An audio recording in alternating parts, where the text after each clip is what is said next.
Monsieur le maire, bienvenue dans C'est-à-dire. On se souvient que l'an dernier, vous aviez suspendu les illuminations de Noël qui vous ont permis de redéployer 250 000 euros d'aide aux familles monoparentales et sur la distribution de paniers solidaires. Alors, cette année, vous remettez les illuminations de Noël. Pour quelles raisons et est-ce que vous avez reçu beaucoup de plaintes des habitants? Alors déjà, on écoute les habitants. Donc, on n'avait pas remis les illuminations de Noël l'année dernière pour deux raisons. La première, c'est que, si vous vous rappelez bien, le RTE et tout le réseau d'électricité disaient que ça risquait de sauter. Donc, moins on consommait, plus on évitait que le réseau saute. Et la deuxième raison, on avait une inconnue sur le coût de l'électricité.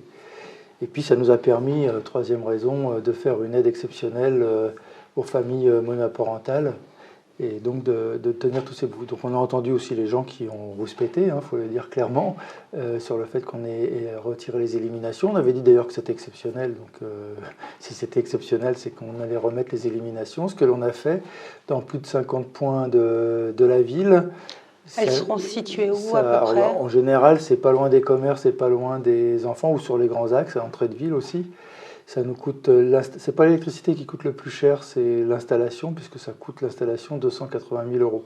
Et on a un groupe de travail qui se réunit aussi pour voir comment on peut améliorer les années suivantes sans forcément utiliser l'électricité.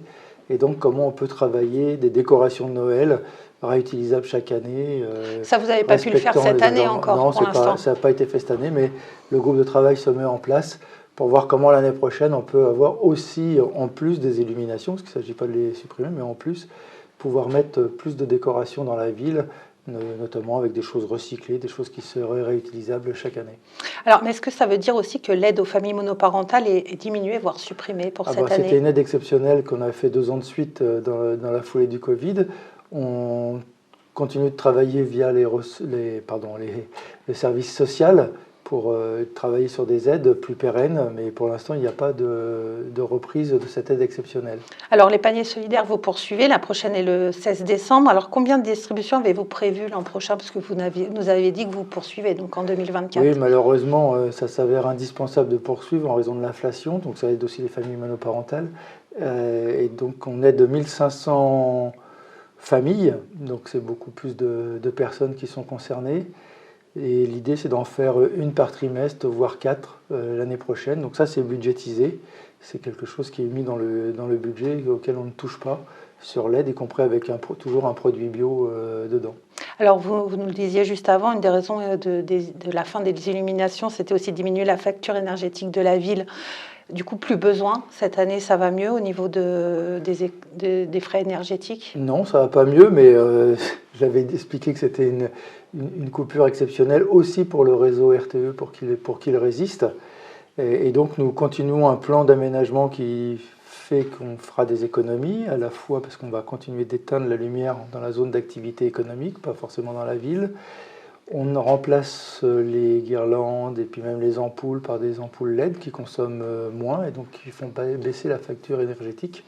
Donc ce sont plein d'éléments que l'on agrège pour faire diminuer cette facture énergétique. Alors oui, là vous l'avez un peu évoqué, l'expérience de l'extinction des lampadaires de rue entre 1h30 et 5h.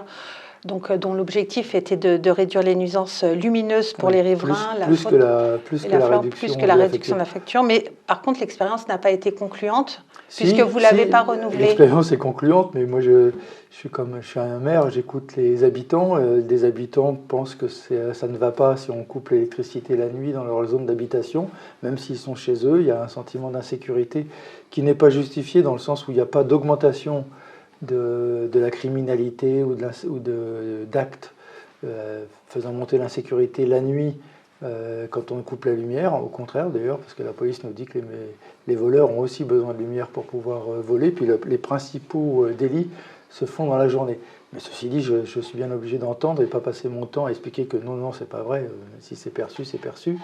Et donc ce que l'on fait, c'est qu'on a décidé d'éteindre la lumière dans la zone d'activité économique.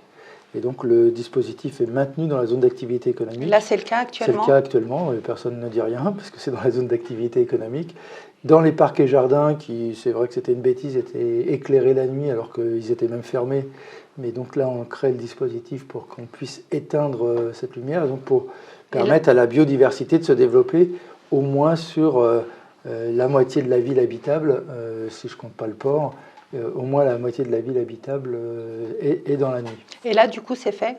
C'est fait, et on va continuer de discuter avec les habitants, de voir s'il y a des dispositifs que l'on peut mettre en place, donc ça veut dire de l'investissement pour, par exemple, que les habitants demandent l'éclairage de la lumière sur la rue dans laquelle ils vont aller ou le détecteur de présence. Donc on étudie les deux systèmes, et comme il faudra un investissement pour pouvoir faire cela, ça va prendre un peu de temps. C'est pour ça qu'on a fait directement dans la zone d'activité économique. On arrête là, on se retrouve la semaine prochaine dans C'est-à-dire.